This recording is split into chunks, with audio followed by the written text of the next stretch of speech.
It's wonderful to speak to you tonight. We were walking around. I think I do want to come back and get another degree at this institution. I mean, my first one at this institution.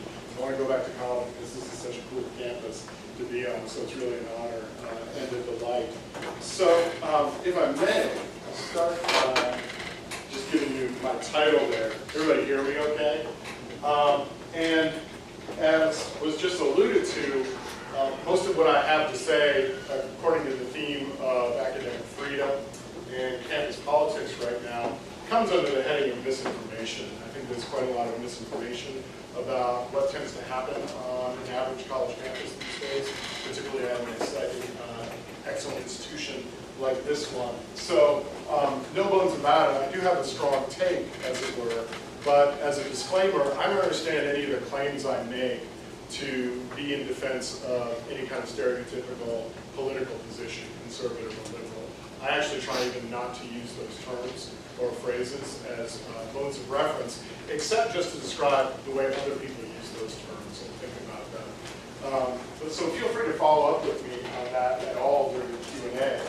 And then the second thing I want to do is start off by orienting us to what academic freedom is, because one of what I see from an academic perspective as the primary threats to academic freedom today is that a lot of people will say, well, that's just sort of like a made-up freedom. There's no such thing as academic freedom. That's just a bunch of privileged college students and professors trying to just defend their interest in studying whatever they want or talking about what they want. That's super wrong.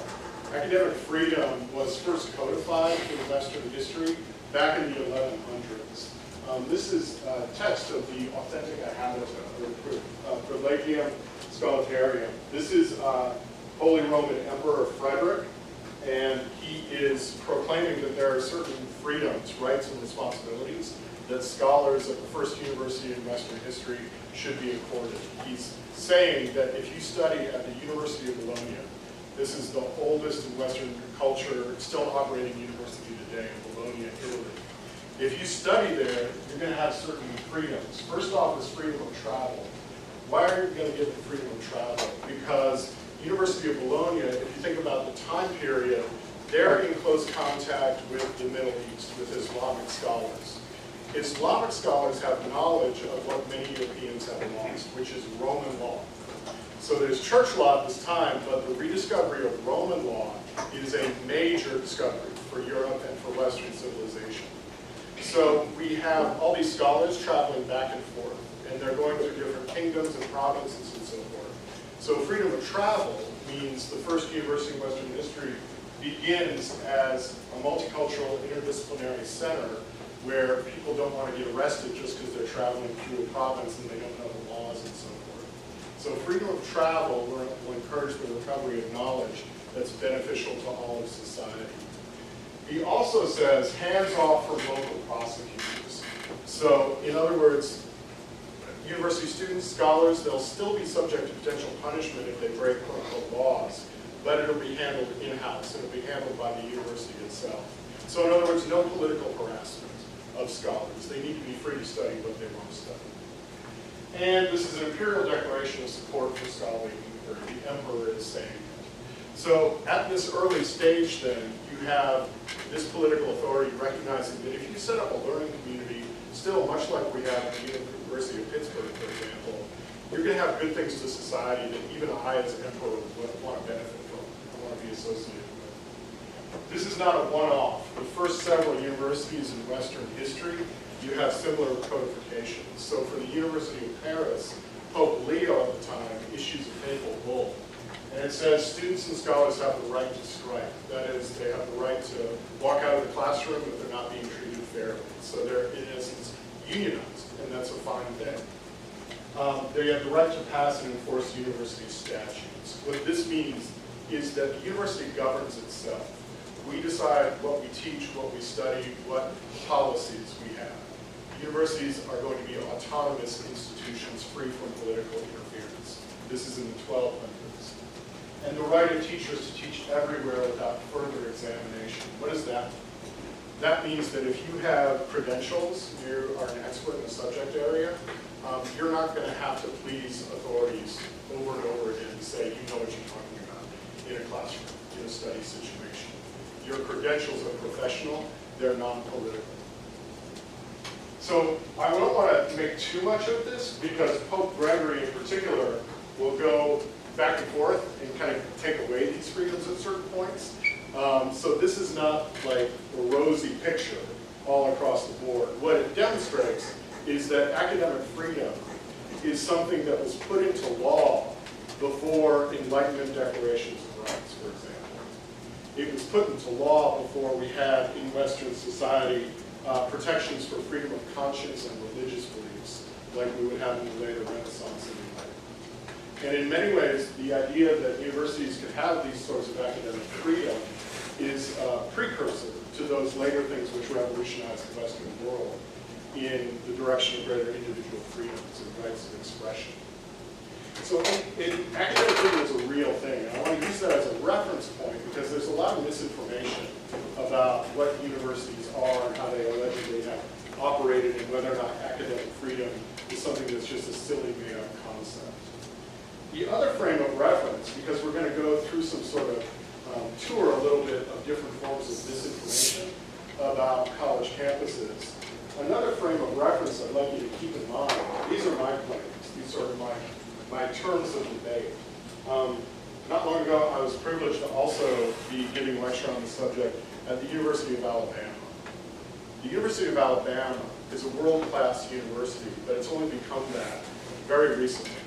University of Alabama, if you take the tour of the campus, there is, for example, a place where you can see in the mid-50s a young black woman named Autherine Lucy was going to be the first student to desegregate that institution. She had to hide in a tunnel under a building because when she went to the enrollment office to her first classroom, a mob was rioting and threatening to burn down the building. They have bullet holes, not just a couple of them, but kind of a wall of bullet holes preserved on one side of the campus building from when gunfire rang out trying to prevent the desegregation of the institution several years later. So Autherine Lucy only died in 2022, and this was common on southern campuses. So if we think about how we measure these things, we are really only, y'all are only in maybe the second or third generation of university students in the US to be able to think certain things on a campus, to say certain things, to be a certain collective of people, of human beings in full diversity of backgrounds and so forth. By those measurements, US higher education is probably the world's most successful expression of academic freedom as we've ever seen it before. Right now, US colleges and universities, by that measurement, protect freedom of expression and free inquiry better than most parts of society. They're more diverse and richer in the things they talk about and study freely. US higher education is more diverse and democratic socially and intellectually than ever before. So when we talk about things like how many viewpoints are allowed on campus or what is true intellectual diversity, within a living memory for a lot of people who desegregated US higher institutions, much of that generation is still alive. There's just no comparison. For most of the history of higher education, it was very closed off for most people in society. And therefore, desegregation of educational institutions, it's one of the most democratic and widely beneficial civic projects in US history. The era of desegregation also benefits the whole of our country because it allows for all kinds of innovation and building up of society that's been beneficial in all kinds of different ways. From winning the space race to making a lot of communities coast to coast much more prosperous than they were. Universities as economic engines, for example. So I want to use that as a reference point because when you get into talking about misinformation and the way it works, it's meant to confuse you and it's meant to distort basic factual reference points.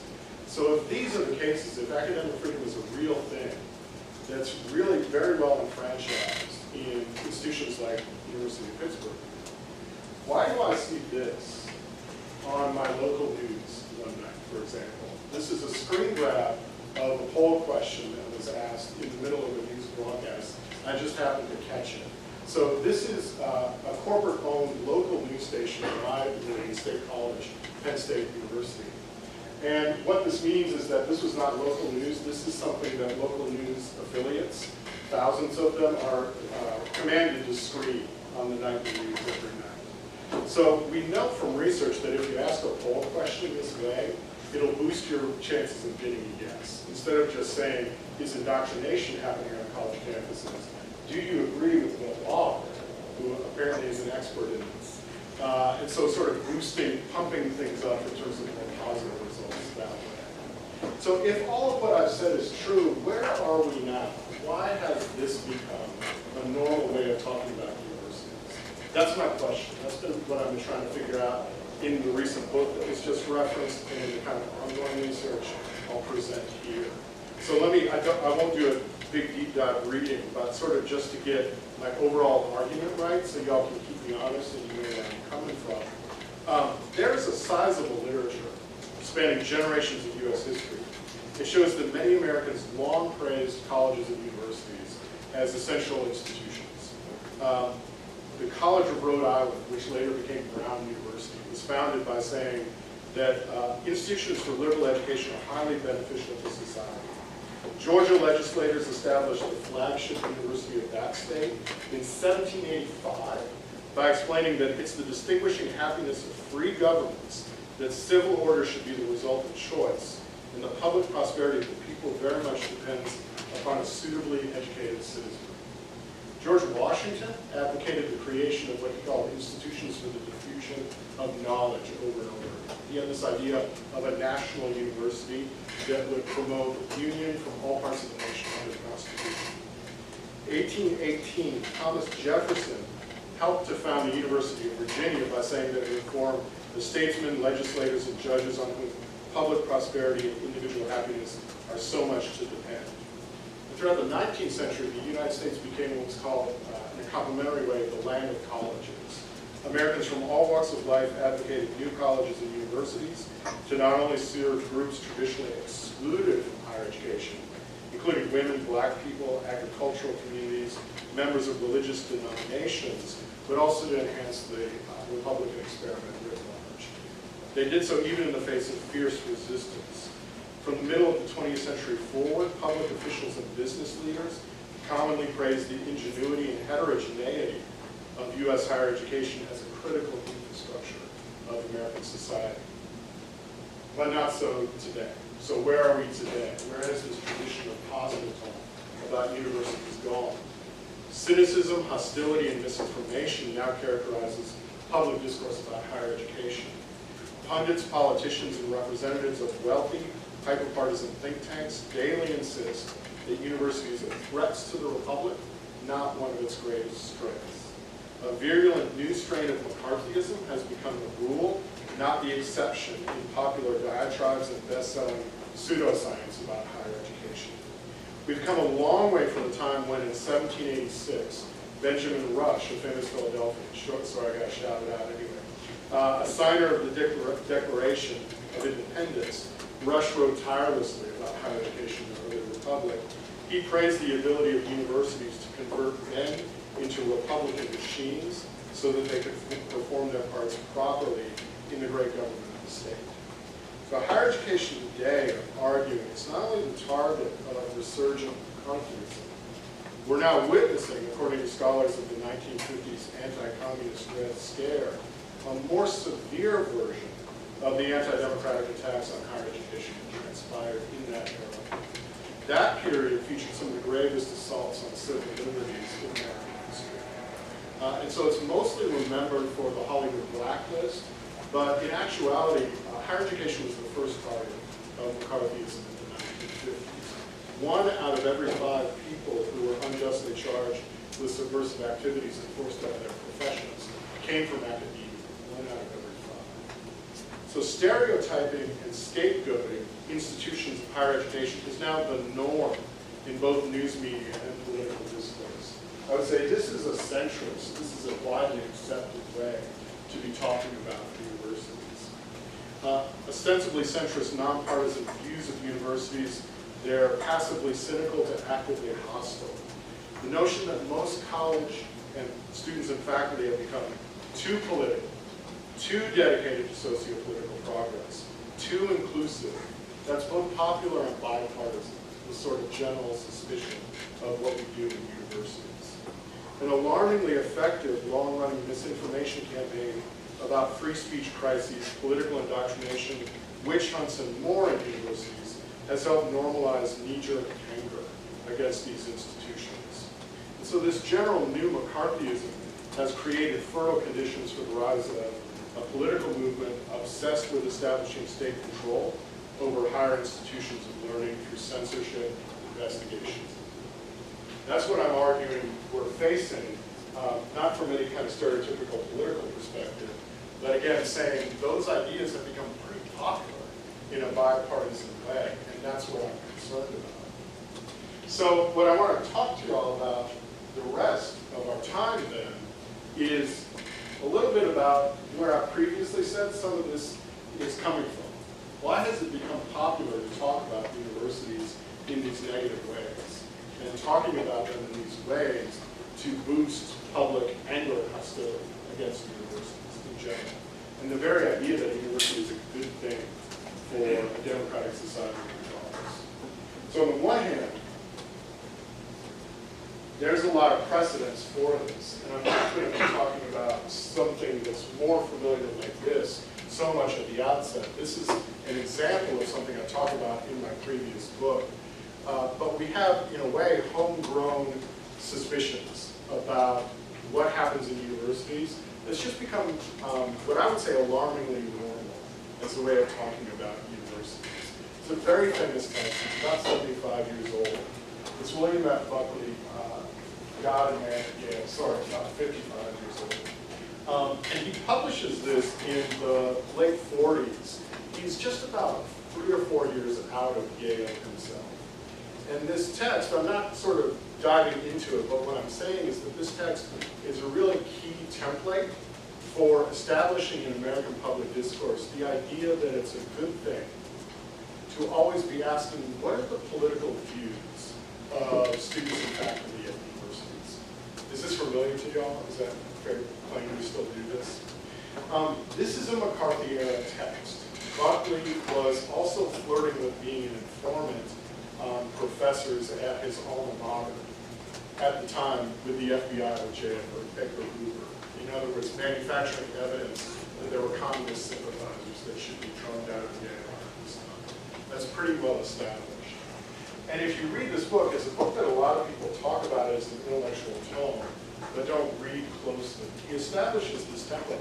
Yale University at the time is one of the most closed-off elitist institutions you could find. This is pre-desegregation. It's also closed off to women, Catholics, and so forth on down the list. He goes through and he says, well, this professor is a Christian, but he's not Christian enough. Or this professor is teaching Western capitalist economic ideas, but he has a paragraph in this book where he entertains a socialist idea, and so forth. So what this book establishes, which is a sort of long-standing pattern that I think is alarmingly part of our public discourse in the country, is looking at universities and saying, what are the private political views of professors and college students, whatever they may be? I don't care what the answer to that question is. I care about asking the question. People's private political views are the, if you know what your stereotypical political views are, that doesn't mean I know much about you as a teacher or a professor, what you actually do in academic settings. But this has become normalized. It's not enough, though, that became the norm in U.S. public discourse for the kind of resurgence of censorship and political attacks on institutions of higher education we're seeing. What I want to talk about is, it goes further than what I previously talked about in my book. I want to talk about the rising popularity of this idea and where it comes from. This idea I'm referring to, this is a screen grab of the Knight First Amendment Institute at Columbia University, one of the premier journalistic and First Amendment centers in the country.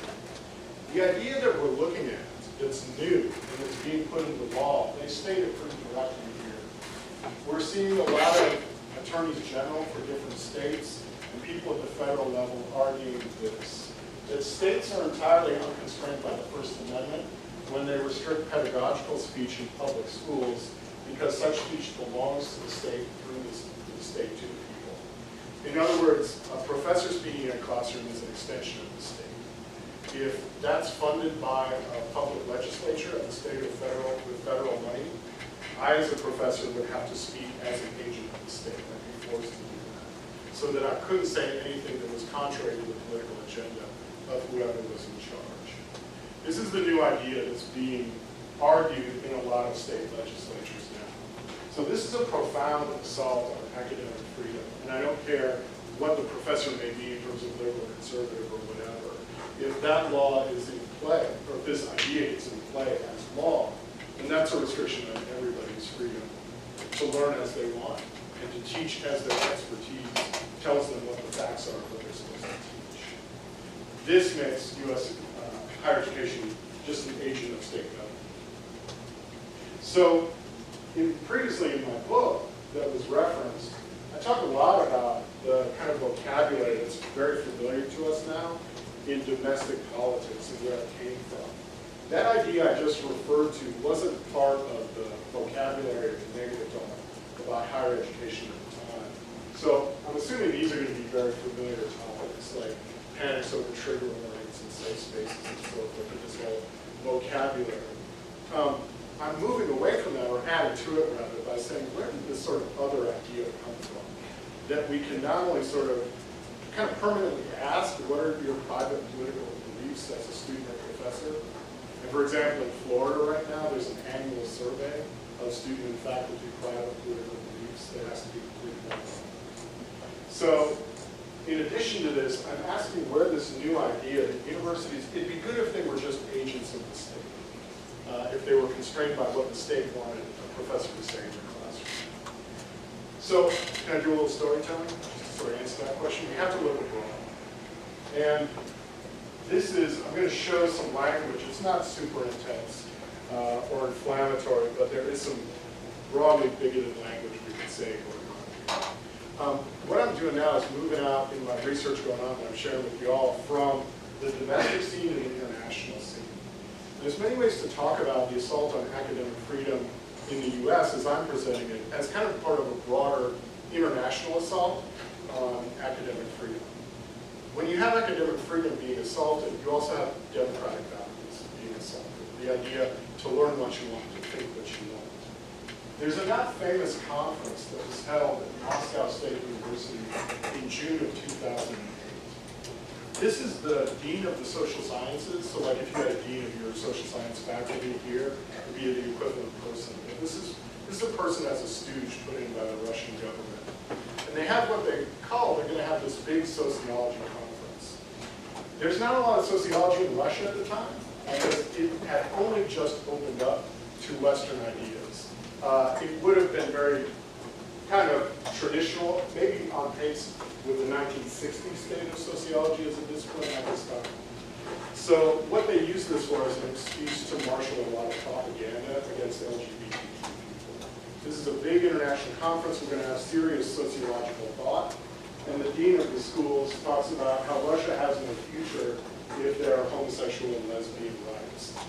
The attempt to organize gay parades, introduce sex education into schools, defiling our young people. So this is, in essence, in 2008, somebody marketing these tropes as a defense of the university and normalizing the idea that there's all these corrupt Western ideas and values that are infiltrating Mother Russia. If you think about what it would be for a totalitarian society to begin to open up, what are the first institutions where you're going to have the values that were suppressed? Where are they going to show up first? They're going to show up in institutions like the university and also the free press, if you let those restrictions off. So this is about then saying we can't have academic freedom. We can't have recognition in universities that, yes, for example, LGBTQ people exist, or there are different non-traditional values that we can legitimize. This was quite a conference. It also had somebody who's infamous in American academic circles. This is Dr. Paul Cameron. He was a guest star at this conference. If we can get an American intellectual, great. This is going to be a real bomb that goes off intellectual speaking. This guy was drummed out in the early 1980s from American academic associations for using sociology to, in essence, make things up scientifically about LGBTQ people and to spread bigotry. But he was a star at this conference because he's talking about how the Russian people in Western society faces a demographic catastrophe. And he speaks about how sexual predators are in the prison system in the state of Illinois, and they're all pedophiles and so forth, and there's these linkages between this bigoted speech and just describing LGBTQ people in general. All this is false. All this is made up. This is nonsense. But it's part of then a larger effort to talk about or to normalize the idea that universities should be home to this kind of bigotry. That if you're going to have open universities, they need to reinforce this bigotry and keep these democratic ideas about equal rights out of university spaces and out of Russian society. And around this time, too, this is basically all a prelude, so that this individual, Alexander Dugin, is the chief propagandist for Russia right now still. He is as anti-Semitic as it goes. He's as neo-Nazi as it comes. And he's seen as a major intellectual figure in Russia. So he's talking around the same time about turning Moscow State University into a quote-unquote center for conservative thought or conservative studies. In other words, the university needs to be an extension of the state government to reinforce traditional values and keep all this Western democratic nonsense about equal rights and LGBTQ people and pro-democratic movements and multiculturalism. Keep all of that out of universities.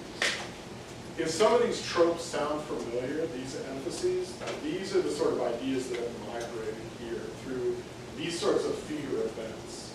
And one more around the same time. I'm trying to impress on y'all how virulent this got in this part of the world. So we're talking about, if you know the geography, or if you were to look it up, we're talking about Russia, we're talking about Hungary, we're talking about parts of Poland at the time. Popularizing the idea here that there's a concerted effort to foment an orange revolution at Russia's most important university. What is an orange revolution? Around this time, in the sphere of the world, you had a lot of formerly Russian states, or formerly Soviet states, that were leading pro-democratic movements. How did those movements get started? A big part of why they were important in states like Georgia, Ukraine, and so forth, is through university student movements. Wherever you find expansions for democracy in the modern world, usually you're going to find a really robust student movement at major universities pretty close to supporting. So the idea that all these student movements, they weren't really interested in democracy. They were interested in perverting society for LGBTQ rights and so forth. And that university students are dangerous. University students are full of terrorists with perverted ideas. And they're coming to get us. This is a major feeder for that kind of rhetoric. And I'm going to suggest then that in a variety of ways, that rhetoric is starting to migrate and take root in Europe and also parts of North America. My thesis here is in many ways that's what we're seeing. All of this is an assault on academic freedom, of course, because it's an effort to shut down new areas of study, historically new areas of study in Western-style universities. But it's also a threat to democracy. Political scientists will tell you, whenever you have attacks on academic freedom, that's a pretty good early warning sign of attacks on broader democratic rights, to think as you want, to speak as you want in other parts of society.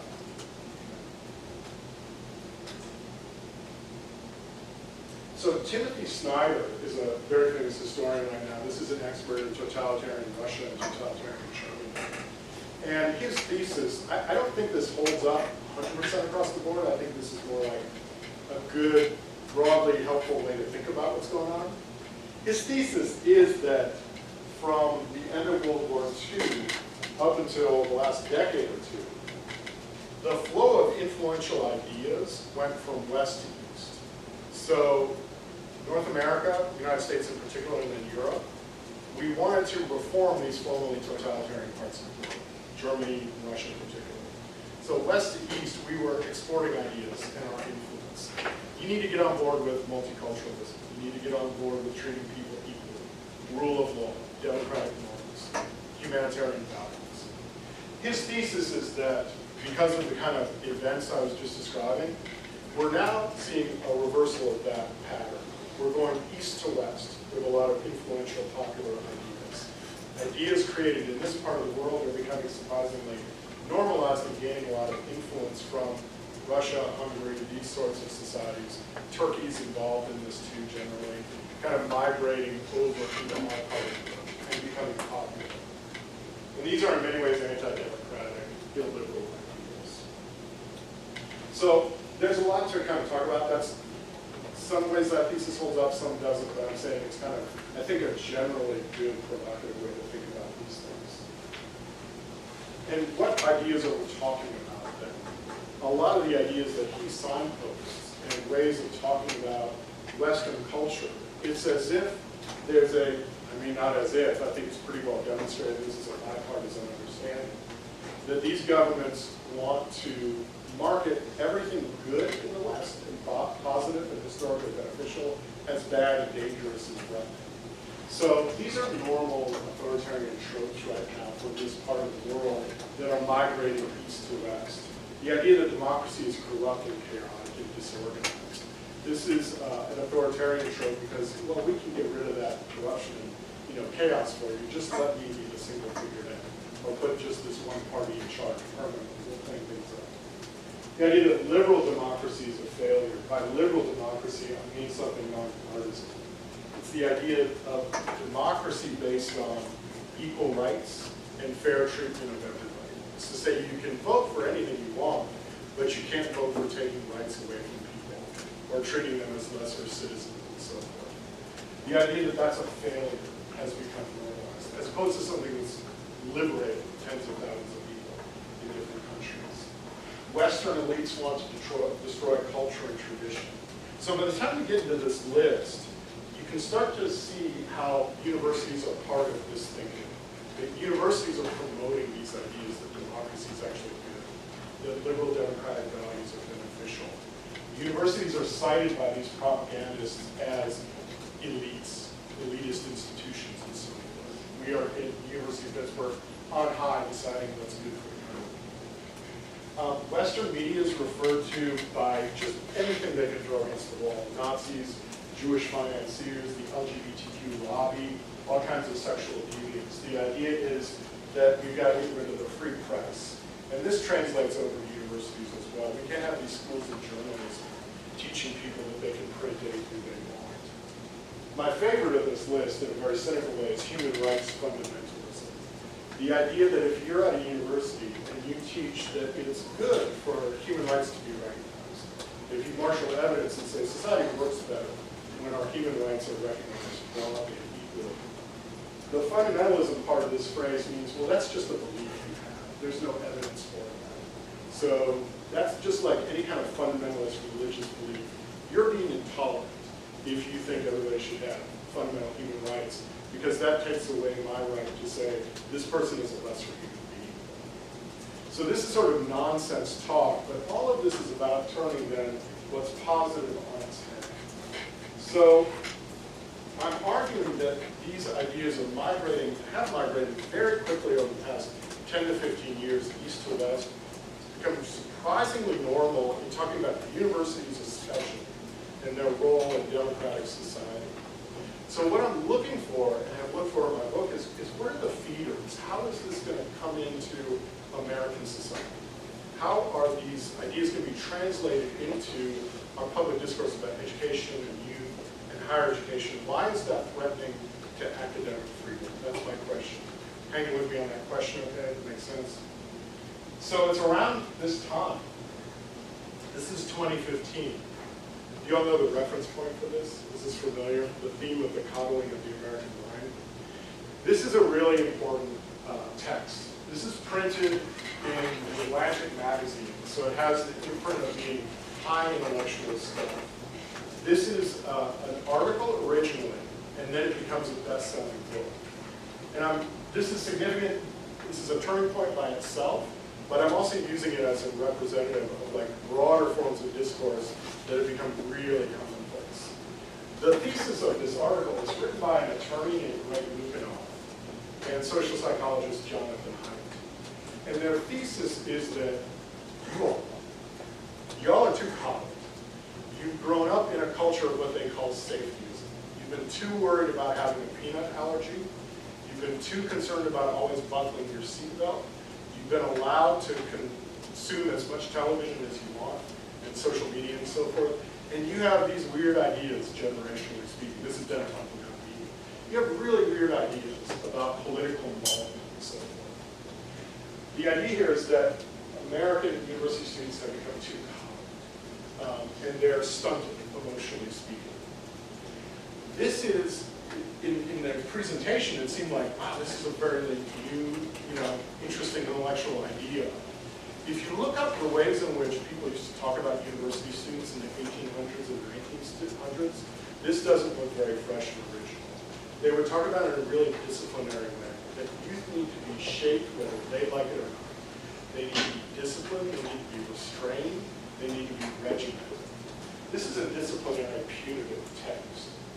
And its arguments then get built up into a really seemingly important intellectual commentary. This might be a figure you're even more familiar with, I don't know. This is originally Canadian social psychologist Jordan Peterson, who's become an international celebrity. Jordan Peterson, up until this time, things start happening in Canada and North America. So the article I just showed, then this. Jordan Peterson becomes a major international spokesperson for the state of higher education. He's recognized as an expert on this, even though he's never run anything. A department, he was a middling sociology professor at the University of Toronto. He gets recognized as a major expert in higher education because he takes it upon himself to make YouTube videos debating LGBTQ students on the campus that he was part of, going out and yelling at them and so forth, telling them that they needed to shape up. So there's this major push to sort of discipline students. And if you go back and you think of those texts I was talking about just a moment ago with reference to this article, if you go back, the text I was talking about where students always need to be disciplined and groomed and so forth back in the 1800s and 1900s, people in education studies say that is a small way authoritarian mentality. That a lot of Western education up into modern times was authoritarian in spirit. That is, there's one central authority in the classroom and you don't question it. You learn the canon of information you have to shove down your throat, and you discipline yourself and you get tough. You don't volunteer your ideas, you just go along. So there's this major resurgence of people having seemingly new and exciting intellectual ideas that are actually not new in any way, and they're very retro. So what became normalized? And that rhetoric from places like Russia and Hungary I was describing, it has this few key tenets. We needed points of translation for it to really come in and become popular. So there was a little bit of sneaking in certain claims. Are we going to say young people are weak and effeminate in the pages of the New York Times? Probably not. We need to water that down a little bit. Let's say instead young people are coddled. They're prone to safetyism. They're too much thinking about their safety and welfare in that moment. Why are young people today so worried about their mental health? Why are they so weak? LGBTQ and anti-racist college students are deranged, dangerous political radicals. That's the rhetoric from abroad. How can we water that down for American consumption? Let's say young people on college campuses are in psychological trial. They lack resilience. Around this time, the mid to late 2010s, you could not read an op-ed on our college campus without the phrase, something is being written in that op-ed. So this idea gets seeded that members of y'all's generation are psychologically in trouble because of your social media beliefs. And then finally, we can't outright say colleges should welcome propagandists who oppose full equality and multiculturalism. We can't say we want to welcome all kinds of propagandists against LGBTQ people, people of color, and so forth. What can we do? We can say colleges are hostile to free speech and diversity points. We're saying that colleges are hostile to free speech and diversity points again in an era when I can go down to the University of Alabama and talked to alumni who feared for their lives when they tried to desegregate that institution. When a single person who looked like them, who had anything remotely like their views, wouldn't be physically allowed on campus.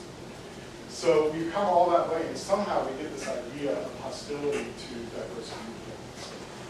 So these basic tenets, this is the kind of watershed moment, the book I was referring to. The idea that young people are coddled in universities has become firmly rooted, not as any kind of stereotypically partisan political idea. It's pretty broad and bipartisan in its popularity. These tenets are the thesis of this best-selling book. And again, it's noteworthy in its own right because it's seen as like a major new intellectual statement. Do y'all know this movie, After the Hunt, that's coming out?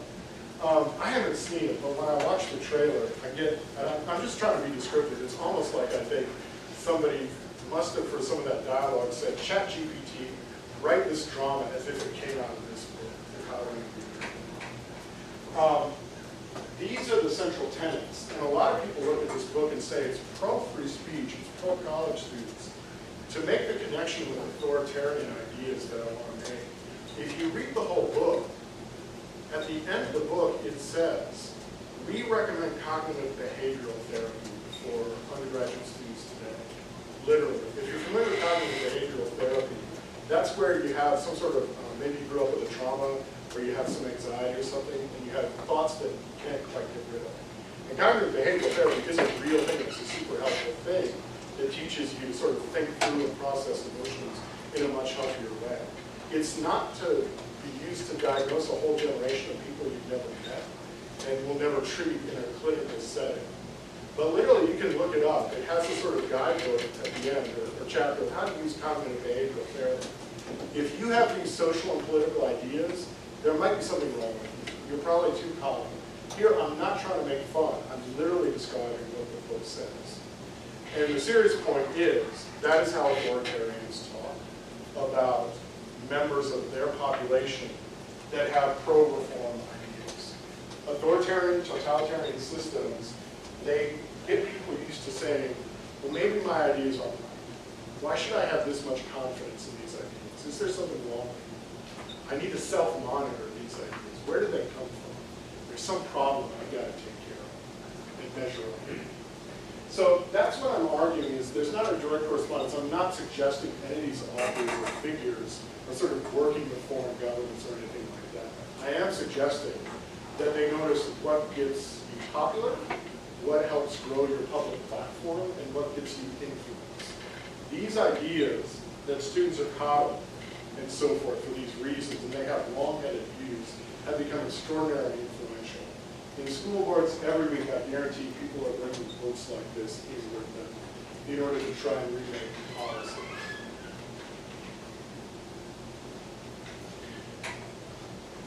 So my argument in my previous work and ongoing is that this is a whole vocabulary that's remarkably different from just a little bit of a vocabulary that I sampled at the beginning, the way in which a lot of Americans have talked about the positive aspects of higher education for a long time. Are a lot of these terms familiar to you?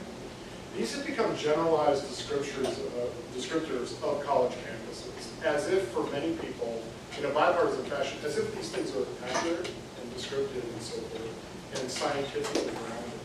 This is an almost entirely negative vocabulary that suggests crazy, fanciful, law-breaking, perverse things are going on in universities every day. That college students are extraordinarily selfish and so forth. University administrations don't know anything they're doing.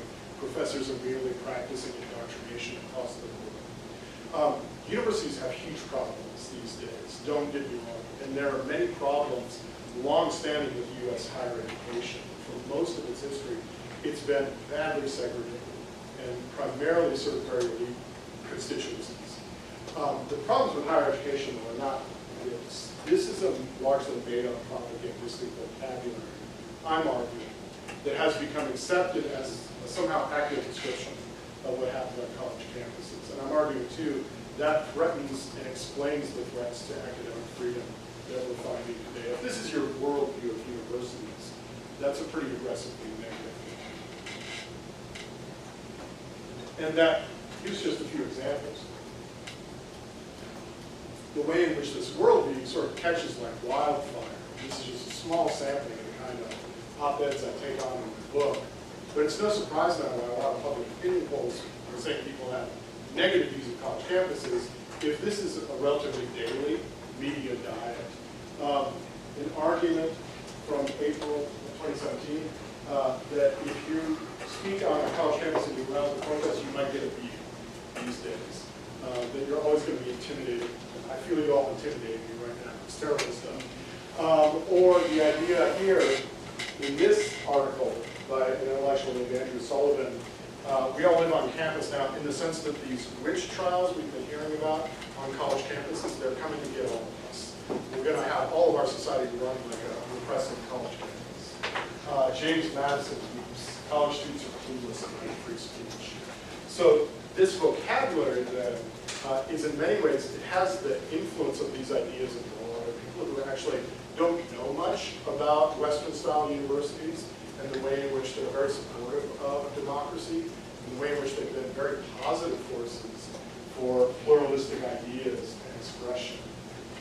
The legislation that is at the forefront of banning teaching materials, forms of speech, ideas, that legislation is full of the vocabulary I've been describing. References to the idea that indoctrination has been going on in state universities, where that only one narrow orthodoxy has been taught, where students are coddled in a sense, they're not being exposed to enough ideas, and so we have to force them to be exposed. You can check me on this if you want. The Chronicle of Higher Education keeps an anti-DPI legislation tracking, and it has the text of all these bills. So you can do your own word search and see if my argument holds up, that this vocabulary is right for these bills. This is a screenshot from 2023. At this time, 40 bills have been introduced. Only 7 have been passed in state legislatures. This is a screenshot from today, about 2.5 years later. So 29 have become law. Hundreds have been introduced and so forth. Everywhere you see blue green here, there's some sort of state law saying, let's get the DEI aspect out of it, saying, the state says, you can't have certain programs. Iowa's example of this, where is it? There's Iowa. Iowa has a list of words you can't say on college campuses. So this is a massive effort of censorship. And it's fueled by these ideas, which represent this dramatically different form of rhetoric, and in a way, anti-democratic, and by my definition, kind of anti-traditional American speaking about institutions of higher education. Here's one more. This is PEN America. PEN America is a literary advocacy society, also an advocacy group for education, K through 12 both, as well as college and university. Everywhere you see red here, these are state laws, which are also what they call educational gag orders. They've removed certain teaching materials, they've banned certain words and so forth, or they've gotten rid of certain academic curricula programs in general, which is they're gone. So the argument, again, I'm saying is that a lot of the rhetoric that I've been analyzing in that last book and here still today, what that rhetoric does is it does this. It's led to this, what I was showing you, this rampant form of censorship. It hasn't promoted free speech by any comparative measure. It hasn't promoted improved intellectual diversity. It's done this to a lot of university systems. It's been enormously restrictive in a way that's relatively unprecedented. That's not a political claim, that's a claim based on the evidence of what language tends to do when you keep using it over and over in society. It keeps producing these same sort of effects. Just as a claim, if that makes sense. So, where are we going from here? There's also other things to talk about, which is the fact that if you want to investigate this yourself, supporting this thesis of an east to west flow of ideas, that's pretty out in the open.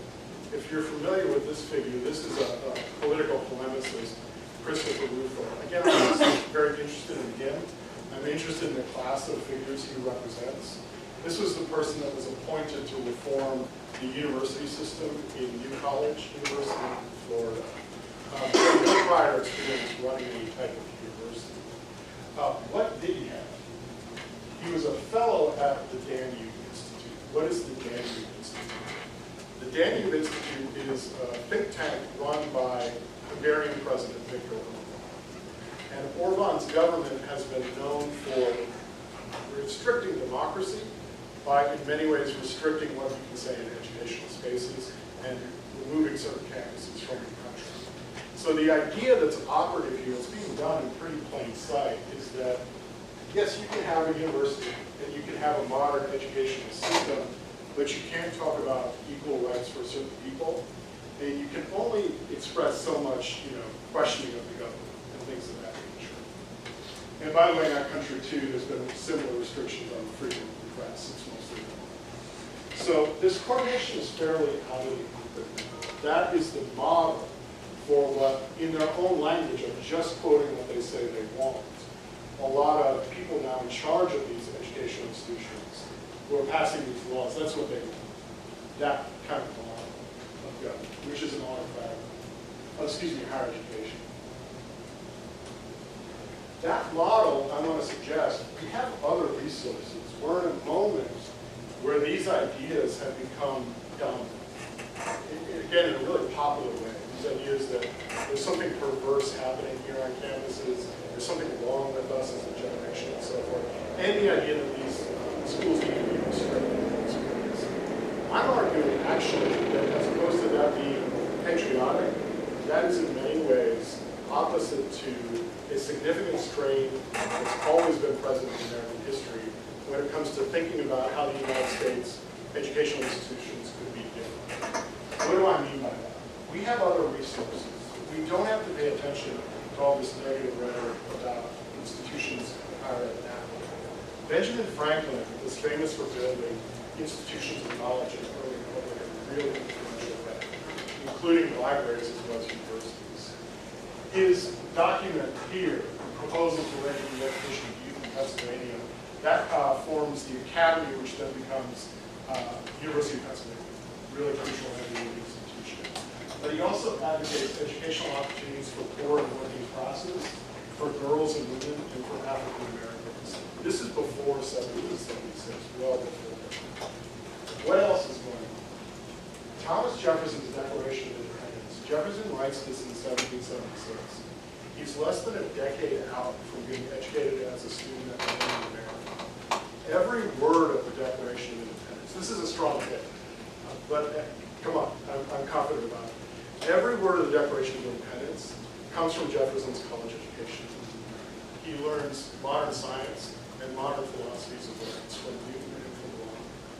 And he wouldn't have written it as it was written without those political ideals that he learned less than a decade earlier at William and Mary. The signers of the Declaration of Independence, about 50% of them, had some exposure to college education. I think it was super high for that particular period. Our founding creed is indebted to university level education, full stop, for the time. And I'm only there. Benjamin Rush, as I said, he's the most prolific writer on education in the early republic, and he has a role to play in founding the sort of framework of a lot of what would become 19th century colleges. He advocates free schools to educate poor and working classes, education for women and girls, schooling for black people. Oberlin College. It's the first to admit black and female students, and it's very proud of it. Berea College in Kentucky in the 1850s says when we founded now, we're opposed to sectarianism, slaveholding, caste, every other wrong institution. So we're in an era where people are saying these sorts of ideas are antithetical to the American tradition of higher ed. They're somehow new and radical and dangerous and deviant. There's too much. Wokeism, of course, is the phrase for this. This is part of the American tradition of higher education from the beginning. Saying how these institutions could be different by being more pluralistic and open and diverse. Cornell University in 1867, founded to promote racial and gender equity. That's in its founding documents. And then one more. University of South Carolina, post-Civil War, 1873, the trustees say the university is the common property of all our citizens without distinction of race. Which was a super direct political statement in that era. In Ivy League colleges and universities, you have similar messaging like this. desegregation era, and introducing women precisely into Yale University in the late 60s and 1970s, which changes that. So I'm not suggesting that this was the norm across the board, because so much of U.S. higher education resisted these ideas for so long and remained badly segregated.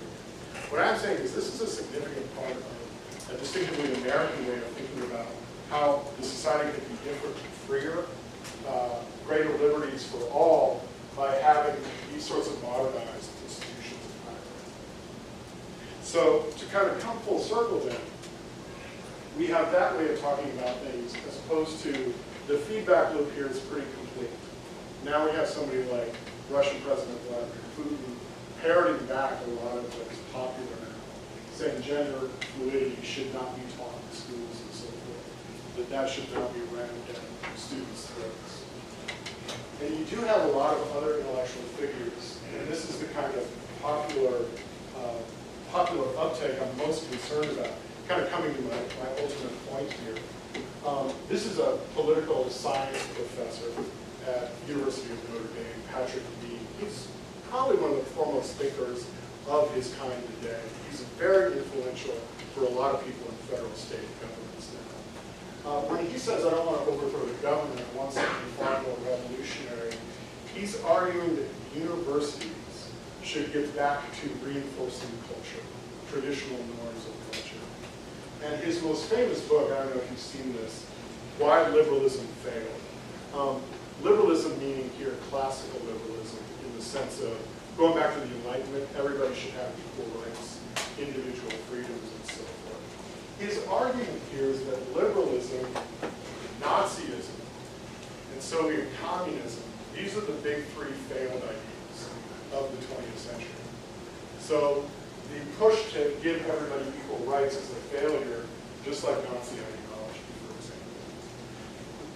That's a crazy way of talking about these things. It's super ahistorical and empirical. But what it allows is this framework. I'm going to show you a little bit from an interview he did with the New York Times journalist Ezra Klein a few years back. Every time he makes that argument, he says something's gone wrong in North American society, Western culture. And at the top of the list usually is universities. And what are universities doing now? He says they're creating this increasingly disdainful and geographically separated elite. There it is again. That's generated and deepened the corruption of the populace as a whole. So I'd like you to consider the similarity of this way of talking about universities to that rhetoric in other countries I showed you earlier. The idea that there's something corrupting going on here at Pitt University. He says, I teach at Notre Dame, we're surrounded by farmlands. How many of our students know anything about what goes into farming? You don't bet Indiana. Indiana agriculture at their universities is enormous. Feel free to do some quick Googling. You'll find references to student farming projects dating back to the 19th century in Illinois, Iowa, Indiana, and so forth. Just down the road, Purdue has one of the biggest, most distinguished agricultural programs in the country. My university, Penn State, is mainly still, in many ways, an agricultural institution.